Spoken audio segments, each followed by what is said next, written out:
부산.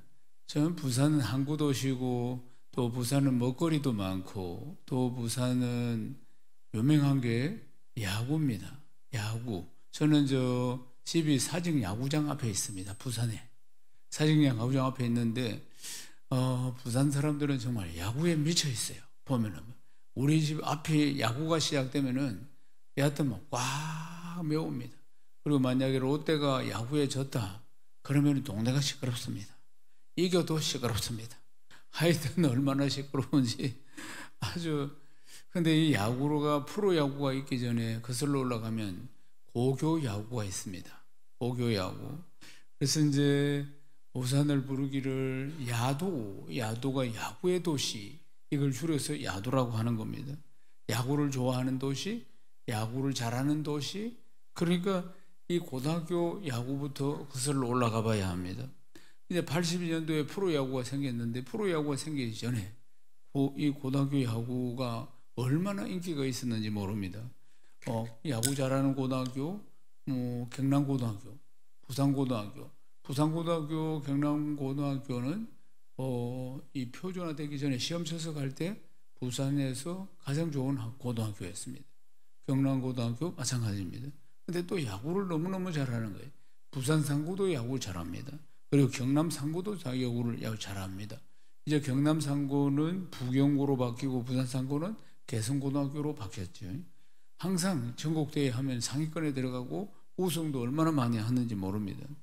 부산일보가 주최하는 전국 고교 야구대회 화랑기가 있습니다. 화랑대기. 이 고등학교 야구 이제 이 리그가 이제 시작됩니다. 그러면 이제 그 야구에 거의 난리가 납니다. 야구가 난리. 우리 시대에 누가 유명했냐면 최동원, 이 세상 떠난 최동원 참 유명했습니다. 아주. 고교 야구에서 이제 빼놓을 수 없는 게 청룡기입니다. 청룡기는 1946년에 시작했습니다. 고등학교 야구인데 70년대까지만 해도 고교 야구, 국민 스포츠라서 고교 야구가 최고의 인기를 누렸던 그런 시절이 있었습니다. 청룡기 고교야구 선수권 대회, 이게 동대문장에 한번 열린 적이 있습니다. 동대문구. 사진 한번 보시겠습니까? 예, 동대문구장에서 열렸을 때 이렇게 막 사람들이 얼마나 열광을 하는지 모릅니다. 보면은 이제 그 당시 이제 고교 야구를 통해서 그러니까 탄생한 스타들이 쫙 나옵니다. 이성엽, 추신수, 김현수, 유현진 모두 다 청룡기 대회에서 빛을 발하던 인물들이었습니다. 그래서 그들이 이제 고등학교 시절에 그렇게 야구를 잘해가지고 또 이제 해외로 진출하고 이러면서 이제 아주 세계적인 인물이 된 사람들이죠. 또 시대를 더 거슬러 올라가면 김용희, 이만수, 조계현, 김동수, 이종범 이런 선수들도 있습니다. 시간이 흘렀어요. 이제 많이 흘렀습니다. 그들이 그 당시에는 까까머리 이제 고등학생이었는데, 그런데 이제는 머리가 이제 백발이 성성합니다. 그들이 이제 최근에 인터뷰한 기사들 이런 걸 보면은 이제 그들이 우승을 해서 가프레이드를 할 때 그걸 잊을 수가 없다고 그렇게 이야기를 하는 겁니다. 김용희 선수가 롯데 4번이었습니다. 이전에 롯데 4번이었는데 이 김용희 선수 키가 큽니다. 김용희 선수는 그러게 고등학교 1학년 때 청룡기에 나가가지고 홈런을 처음으로 쳤습니다. 그래서 이제 그때를 잊을 수가 없다고 인터뷰 때 이야기를 하는 거예요. 그리고 또 이만수는 그래 청룡기 32회 때 우승을 차지했던 이만수 잊을 수 없다고 이야기를 합니다.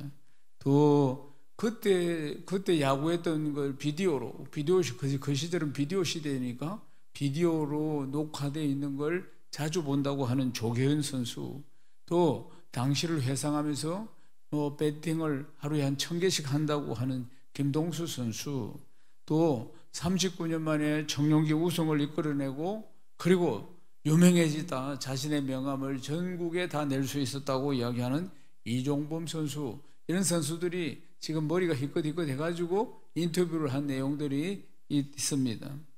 그때는 참 고등학교 시절에 순수한 열정으로 고교 야구가 최고의 인기 있었습니다. 완전히 국민 야구였어요. 그런데도 뭐 고교 야구 때 그들이 고등학생 얼마나 순수합니까? 야구밖에 몰랐어요.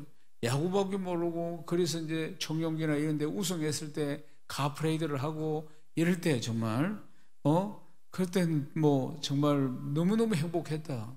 그렇게 이제 그들이 고백합니다. 정말 행복했다. 그 시간만 생각하면 너무너무 행복하고 그때 너무 좋았다. 그러네. 사랑하는 여러분, 얼마나 고등학교 시절에 우승을 하면은 얼마나 좋았겠습니까?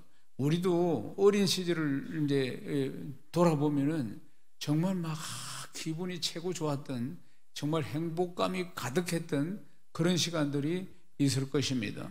어떻습니까? 추억을 한번 되돌아보면은 어린 시절에는 큰 욕심이 없으니까 조금만 뭘 받아도 뭐 그렇게 기쁘고 아주 좋았던 거 아니겠습니까? 우리 동네가 있었어요. 저는 부산의 서면에 이제 서면에 부전시장 곁에 제가 살았습니다. 살았는데 우리 동네 아이가 항상 초등학교 아이들이 한 30-40명이 됩니다. 근데 초등학교 때까지만 해도 골목에서 놀다가 이제 중학교 1학년이 되면은 골목길을 떠납니다. 그래서 이제 중학생이 됐다고 아이들하고 안 논다고 골목에서 안 노는 거에 딱지치고 구슬 따먹게 하고 그런 거 안 하고 이제 어른이라고 이제 고등학교 1학년만 되면 떠납니다. 그래서 우리 동네는 6학년을 골목대장으로 임기 1년으로 항상 그렇게 세웠어요. 왜냐하면은 윗동네 아이들도 30-40명 되고 저 옆 동네 아이들도 30-40명 되고 이제는 막 아이가 바글바글 했어요.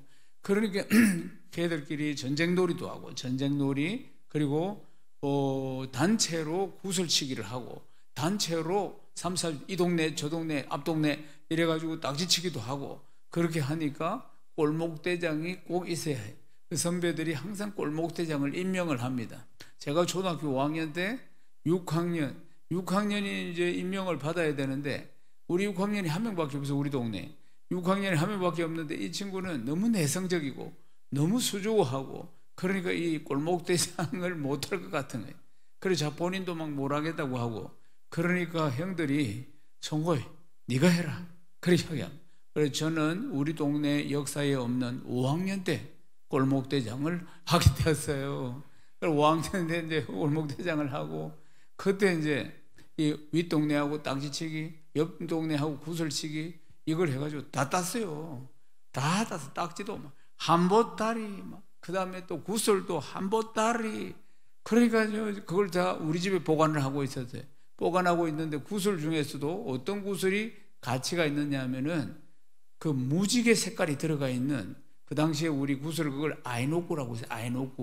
아이노꾸라고 하는 구슬이 있는데 그거는 맹구슬 20개가 아이노꾸 하나인 거예요.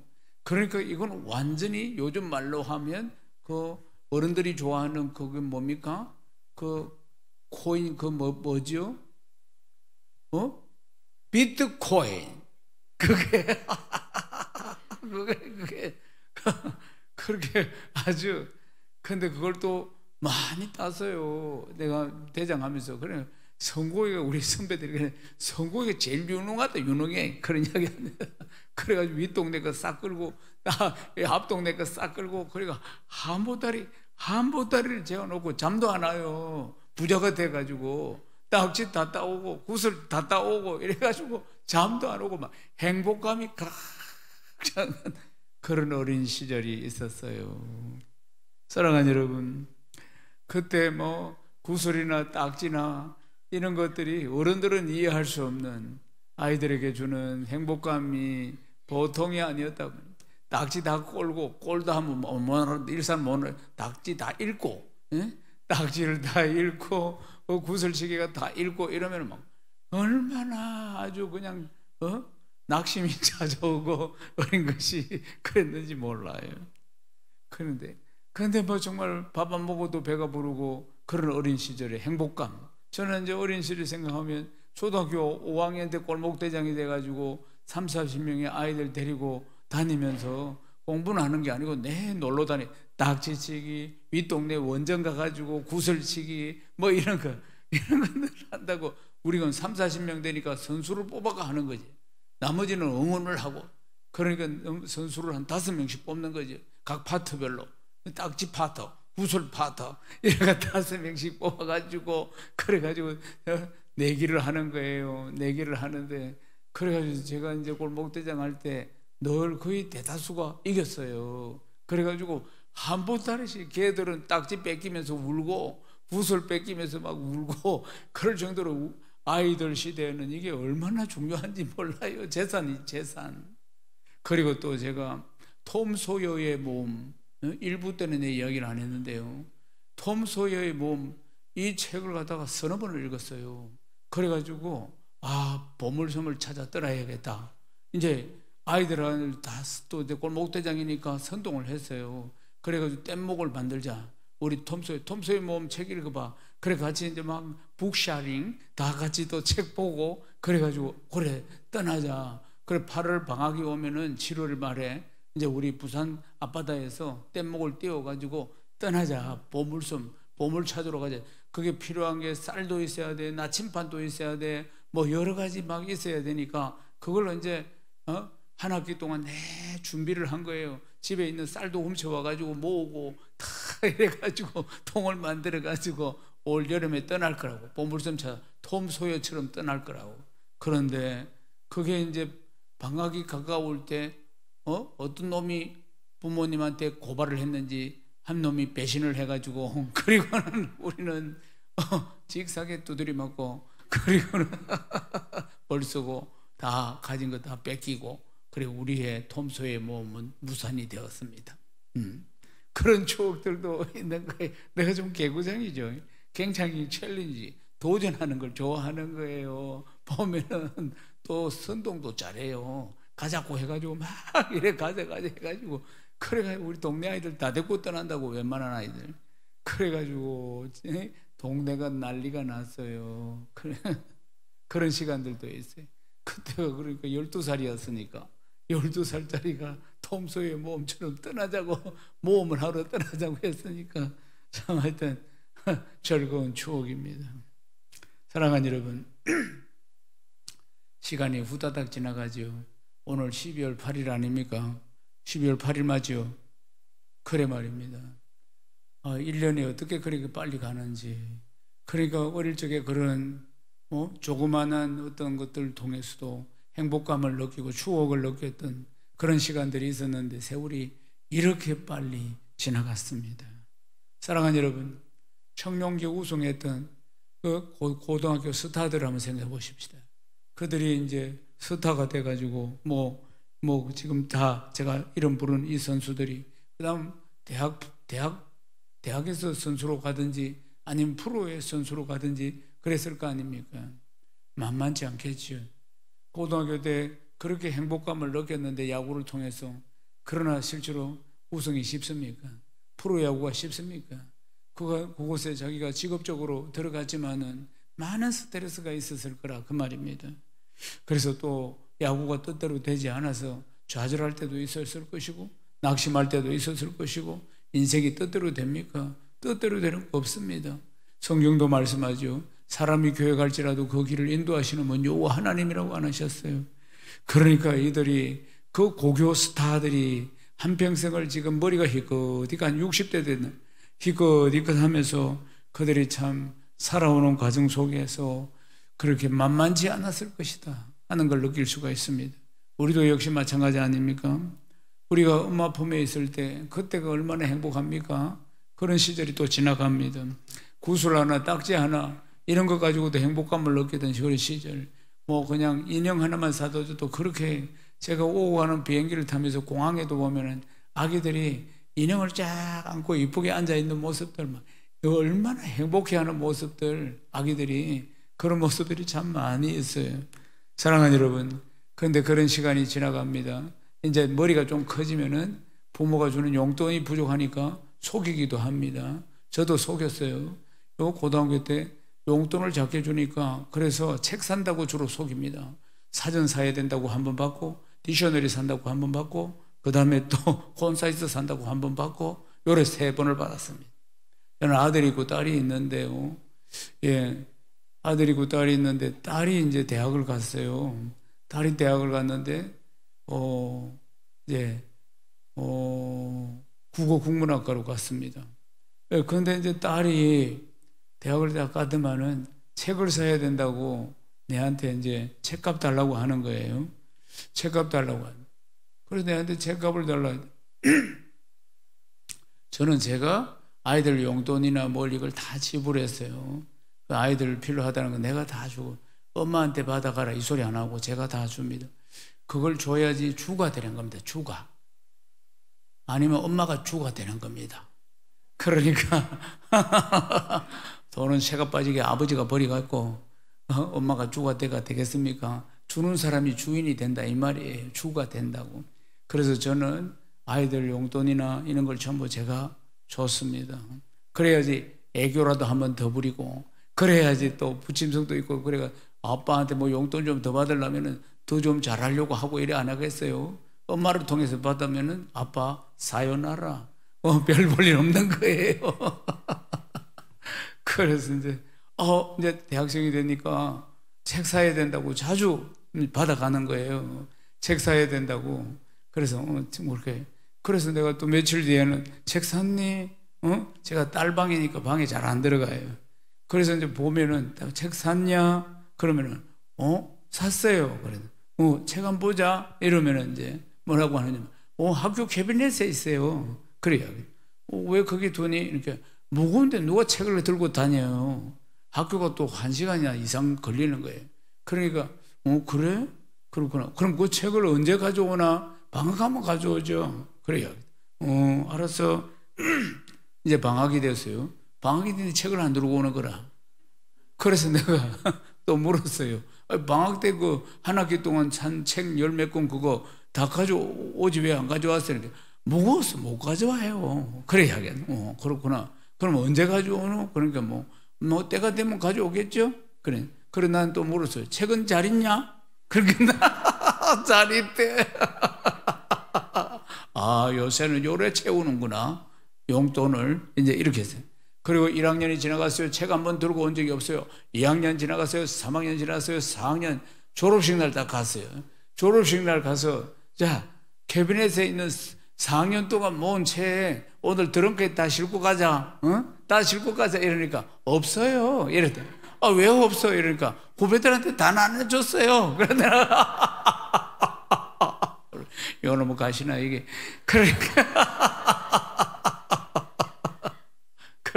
이렇게 해가지고 지금 아버지는 사전 사고 콘사이트 사고 디셔너리 사고 이래가 채웠더만은 야는 이렇게 캐비넷에 넣어둔다고 하면서 채웠구나. 그런 시절이 지나가지. 그리고 이제 졸업을 하면 취업을 하죠. 취업을 하고 그 다음 또 결혼을 하죠. 그리고 또 자녀를 낳죠. 또 양육을 해야죠. 인생이라는 것이 점점 욕망도 커지고 그로 인해서 욕심도 많아지고 그래서 누구보다도 자녀 잘 키우고 싶고 누구보다도 잘 살고 싶고 누구보다도 행복하고 싶고 이 모든 것이 욕망이고 본능적인 욕심입니다. 사랑하는 여러분, 이 본능적인 욕심은 모두에게 있는 것이에요. 더 잘 살고 싶고 더 잘해주고 싶고 뭐 이런 모든 것들이 말이에요. 그런데 우리 인간의 욕심이 참 끝이 없다는 것이에요. 욕심 때문에 우리 안에 있는 만족감이 상실됩니다. 욕심이 많으니까 만족이 안 돼, 만족이. 말하자면 만족감이 있어야 행복감이 있는 겁니다. 그러니까 욕심 때문에, 끊임없는 욕심 때문에 만족감이나 행복감이나 이런 걸 별로 누리지를 못하는 것이에요. 이런 일이 있었어요. 월급이 올랐습니다. 월급이 올라서 기분이 너무 좋아요. 월급이 올라서 이 어떤 셀러리맨이 기분이 너무 좋은데 그런데 이제 그걸 가지고 아내하고 오랜만에 외식도 한번 하고 그리고 또 아들이 폰 바꿔달라고 하는데 새 폰으로 그것도 바꿔주고 그래서 막 이런 이제 행복감 순간적으로 월급이 올라가지고 몇십만이나 올랐으니까 그걸 가지고 막 이렇게 하고 싶다고 생각하고 딱 오는 길에 근데 고등학교 동창을 만났습니다. 고등학교 동창을 만나가지고 이런 이야기 저런 이야기 하는데 얘가 또 지도 월급이 올랐대. 그래서 다니는 회사가 다르니까 월급이 올랐는데 보니까 나보다도 더블로 올랐어. 그 이야기를 딱 듣는 순간에 행복감이 싹 사라집니다. 인간의 마음이라는 게 그렇다 그 말이죠. 막 월급이 올라가 너무 좋아가지고 막 외식도 하고 아들 폰도 사주고 지 원하는 거 사주고 막 이런 생각을 했는데, 그런데 나보다도 월급이 더블로 오른 친구 보고는 나는 뭐 하는 거야? 우리 회사는 뭐 하는 거야? 나는 왜 이 대접을 받아? 바로 행복감이 사라지는 것 아니겠습니까? 사랑하는 여러분, 이 회사에 대한 다소의 고마움이 불만으로 바뀌게 되는 것입니다. 더 심각한 문제는 욕심이 욕심으로 끝나는 것이 아니고 욕심이 잉태하여 죄를 낳는다고 했습니다. 결국 죄를 낳게 되는 것이에요. 야고보서 1장 15절을 읽어보십시다. 욕심이 잉태한 즉 죄를 낳고 죄가 장성한 즉 사망을 낳느니라. 사랑하는 여러분, 하나님이 창조하신 세계는 자연세계, 이 보이는 자연세계이고 보이지 않는 영적 세계가 있습니다. 이 자연세계는 우리 눈으로 볼 수가 있습니다. 아니면 정밀한 현미경 또는 정밀한 만원경을 가지고 저 우주 끝까지도 볼 수가 있습니다.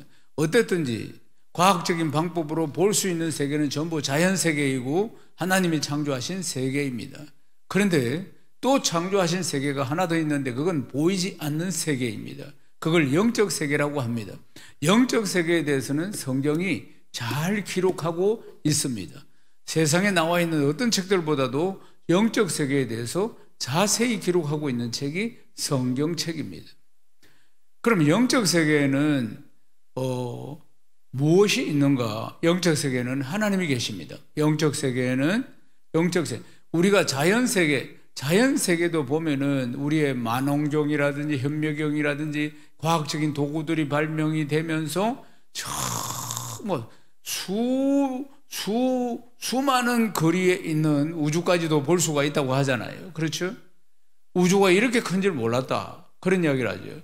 아니, 눈에 보이는 우주만 해도 이 정도 크기인데 하나님이 영적인 세계는 얼마나 어마어마한 세계라 그 말. 영적인 세계는 보이지 않는 세계인데 이 영적인 세계는 하나님이 계시고 하나님은 삼위일체이십니다. 성부 하나님, 성자 하나님, 성령 하나님이 한 분이시래요. 하나님이 영적인 세계에 계시고 그 다음에 돕는 천사들이 있고 그 다음 사단과 더러운 귀신들이 있고 그 다음에 천국이 있고 그 다음 지옥이 있고 그 다음 사람이 영적인 존재입니다. 이 피조물, 하나님이 창조하신 이 피조물 중에서 유일하게 사람이 영적인 존재예요.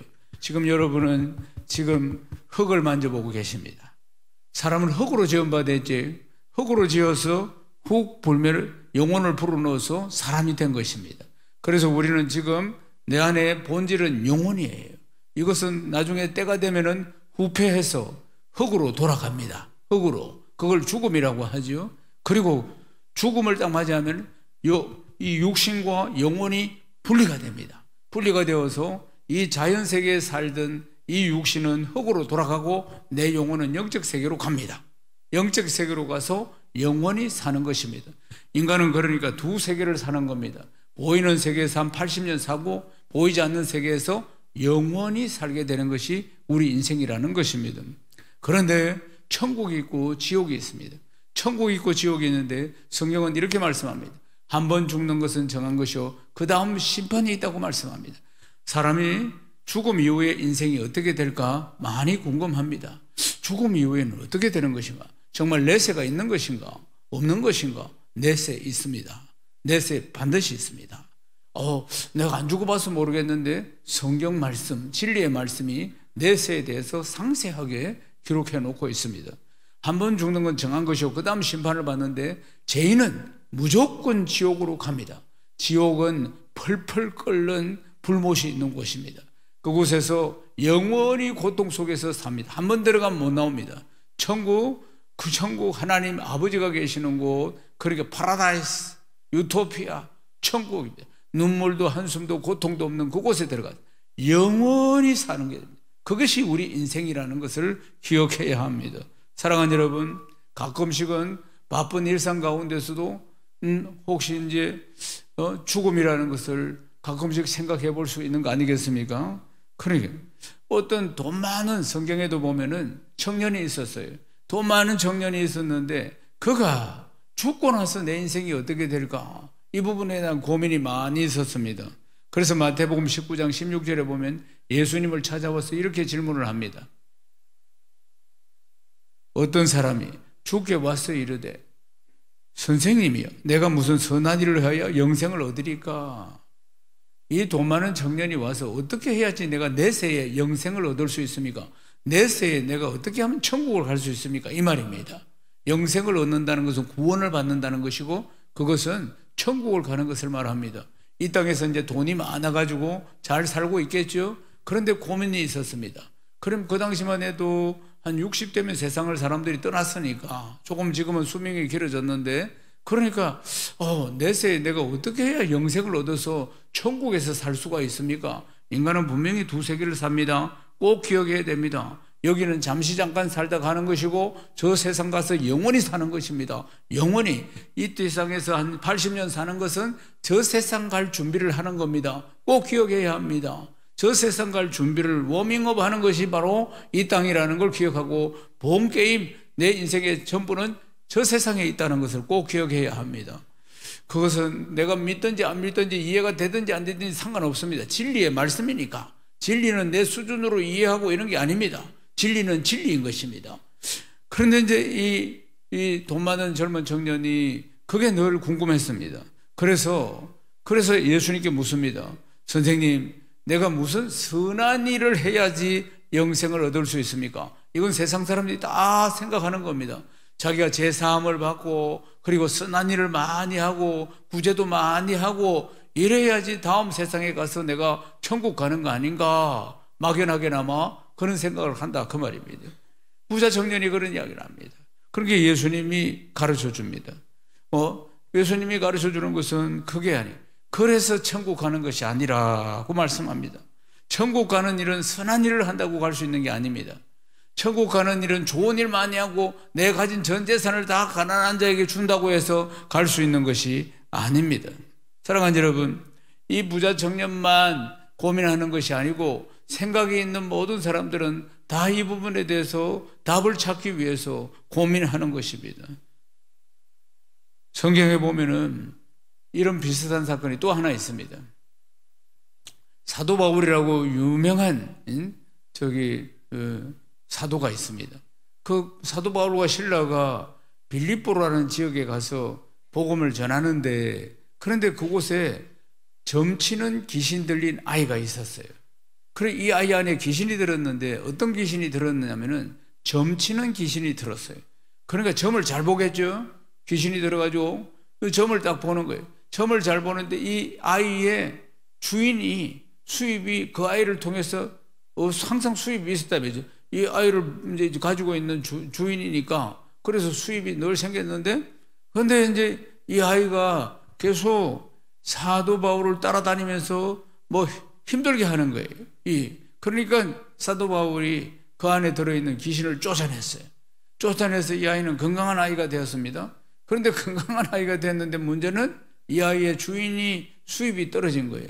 이제는 능력이 없어. 점치는 능력이. 그러니까 고소를 해가지고 모함을 해가지고 고소를 해가지고 바울과 실라가 옥에 갇혔습니다. 억울한 일로 옥에 갇혔는데 밤중에 바울과 실라가 그 옥중에서도 하나님을 찬양합니다. 하나님을 찬양하는데 하나님께서 천사를 보내가지고 옥문을 다 여십니다. 옥문을 싹 열어요. 기적이 일어난 것이죠. 그래서 같이 있었던 제수들은 탈옥을 하는데 바울과 실라는 옥에 그대로 있습니다. 간수장이 뒤늦게 이 옥문이 열려가지고 제수들이 다 탈출했다는 것을 알고 다음날 자기가 이 문책을 받고 죽을 것 같으니까 아예 자기를 하려고 칼을 빼내가지고 자기를 하려고 하는데 사도 바울이 보고 멈춰라 우리가 여기 있다 그렇게 이야기합니다. 보니까 탈출을 안 한 사람이 둘이나 있어. 그래서 보니까 보통 비범한 사람이 아닌 것 같은 거예요. 간수장이. 그래서 이제 간수장이 그 앞에 와서 무릎을 탁 꿇으면서 이야기를 합니다. 사도행전 16장 30절입니다. 그들을 데리고 나가 이르되 선생들이여 내가 어떻게 하여 구원을 받으리까 하거늘. 똑같은 질문이죠. 예수님을 찾아와서 조금 전에 돈 많은 청년이 어떻게 해야 제가 영생을 얻을 수 있겠습니까? 지금 이 간수장 보십시오. 간수장은 자기 지금 목이 달린 문제라며. 이 죄수들이 다 탈출을 해봤으니까. 그런데도 자기에게 가장 중요한 문제인 항상 고민했던 내가 어떻게 해야 구원을 받을 수 있습니까? 내가 어떻게 해야 영생을 받을 수 있습니까? 이 질문을 했다는 거 아닙니까? 이 질문을, 이게 이 사람에게 가장 중요한 고민이었다. 고민이었어요. 그러니까 사람은 다 죽지요. 죽고 나서 그 다음 내 인생은 어떻게 되는 것인가? 이게 이제 모든 사람들에게 말 못할 고민 중에 고민입니다. 어떻게 내가 천국에 갈 수 있을까? 불교식으로 하면 어떻게 내가 극락을 갈 수 있을까? 한 번 죽는 것은 사람에게 정한 것이고 그 다음 심판이 있기 때문에 그렇죠. 이 간수장도 역시 이게 고민이었던 것입니다. 그러니까 답을 딱 가르쳐 줍니다. 사도행전 16장 31절 읽어보십시다. 이르되 주 예수를 믿으라. 그리하면 너와 내 집이 구원을 받으리라 하고, 주 예수를 믿으라. 그리하면 너도 구원을 받고 네 가정도 다 구원을 받는다. 그렇게 가르쳐 준 것입니다. 주 예수를 믿으라. 너와 내 집이 구원을 받으리라. 아주 유명한 말씀입니다. 주 예수를 믿으라. 그리하면 너와 내 집이 구원을 받으리라. 예수를 믿는 겁니다. 예수를 믿는다는 게 뭡니까? 예수님이 이 땅에 오셔서 우리 죄를 다 짊어지시고 내 죄를 다 짊어지시고 십자가에서 죽으시고 그리고 또 사망 권세를 깨뜨리시고 부활하셨어요. 이 예수님이 내 인생의 주인입니다.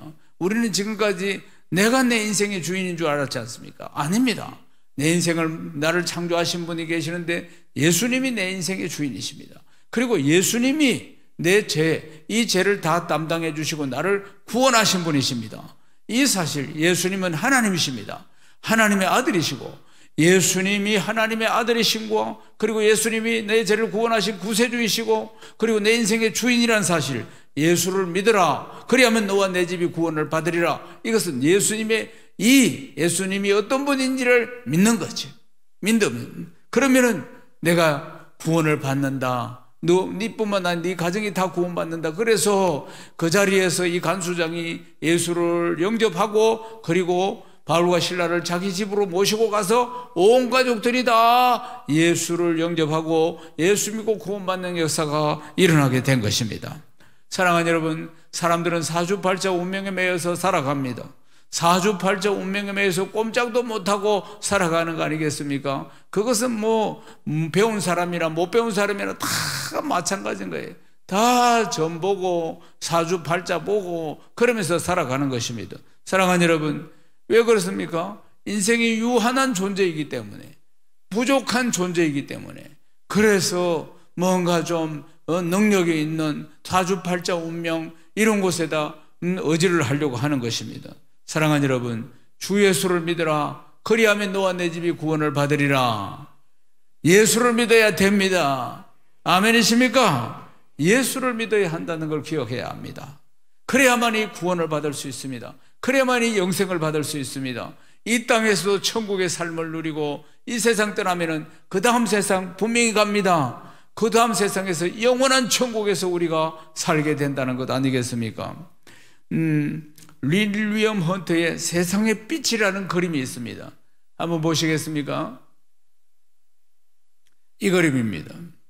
이분이 화가인 윌리엄 헌트가 이제 화가인데 처음에는 무신론자였습니다. 그러다가 이제 하나님을 만납니다. 예수 믿고 거듭나게 됩니다. 그런데 성경을 읽다가 감명을 받습니다. 요한복음 8장 12절인데 나는 세상의 빛이니 나를 따르는 자는 어둠에 다니지 아니하고 생명의 빛을 얻으리라. 이 말씀에 감동을 받고 붓을 들고 그림을 그리기 시작합니다.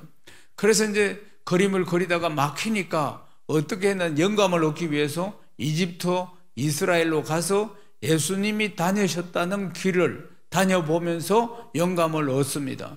그렇게 해서 그림을 그리는데, 그런데 3번을 실패합니다. 이 그림을 그리는데 3번을 실패해서 그 다음 이제 그림을 그려서 완성을 시켰는데 보면은 저 예수님이십니다. 예수님이 어두운 가운데 머리에 가시관을 쓰시고 환한 등불을 들고 그리고 대문, 이쪽 팔은 대문을 이렇게 두드리는 장면입니다. 그런데 문에 보면은 저게 문인데 손잡이가 없는 거예요. 그래서 이제 독자들이 문이 왜 손잡이가 없는가? 헌터 화가가 실수해서 못 그린 거 아닌가? 그런 질문을 합니다. 그런데 헌터가 대답을 합니다. 아닙니다. 이 문은 문고리가 안에만 있습니다. 마음의 문입니다. 마음의 문. 예수님이 지금 마음의 문을 두드리는데 문고리는 안에 있어요. 내가 열어야지 그분이 들어올 수 있다는 겁니다. 내가 열어야만이. 마음이라는 것은 예수님이 내 마음을 쑥 열 수가 없습니다. 내가 마음을 열어야지, 그래야지 예수님이 오실 수가 있는 것입니다. 그래서 우리가 예수님을 믿겠습니다 하고 입술로 고백하고 그리고 내 마음에 영접하는 것입니다. 로마서 10장 10절 말씀 읽어보십시다. 사람이 마음으로 믿어 의에 이르고 입으로 시인하여 구원에 이르느니라. 입으로 시인하는 게 그렇게 중요한 것입니다. 입으로 시인하는 것이 참 중요합니다. 그리고 요한복음 1장 12절입니다. 또 읽어보십시다. 영접을 곧 그 이름 믿는 자들에게 하나님 자녀가 되는 권세를 주셨으니. 입술로 시인하면서 그리고 내 마음을 열고 예수님을 영접하는 것, 그것이 바로 영생을 얻는 길입니다. 구원을 받는 길인 것입니다. 사랑하는 여러분, 하나님은 우리 아버지십니다. 육신의 아버지가 있고 그리고 참 아버지가 있습니다. 내 인생의 생사화복을 주장하시고 내 생명을 주장하시는 분이 하나님 아버지이십니다. 내 영혼의 아버지이십니다. 육신의 아버지는 여러분 아버님이 계시겠죠? 그런데 진짜 아버지가 계신데 그분이 하나님 아버지십니다. 그분은 지금도 우리와 함께 하시고 우리가 이 세상 떠나면은 그분의 집으로 우리가 가는 겁니다. 그걸 천국이라고 하는 것입니다. 그래서 하나님은 우리 아버지가 되시고 예수님은 구세주가 되시고 죄에서 나를 구원하신 구세주가 되시고 또 예수님은 내 인생의 주인이 되시는 것입니다. 내 마음에 들어오십시오. 예수님 이러면은 예수님이 내 마음에 들어와서 그리고 내 중심에 계시고 영원토록 나와 함께 하시는 것입니다. 이런 사람을 구원을 받았다. 이런 사람을 영생을 얻었다. 이렇게 하는 것입니다. 성경이 가르쳐주고 있는 진리인 것입니다. 오늘 예수님을 나의 구주로 모시고 이 구원의 축복을 꼭 받아 누리는 복된 성도들, 복된 삶이 다 되시기를 주님의 이름으로 축복합니다.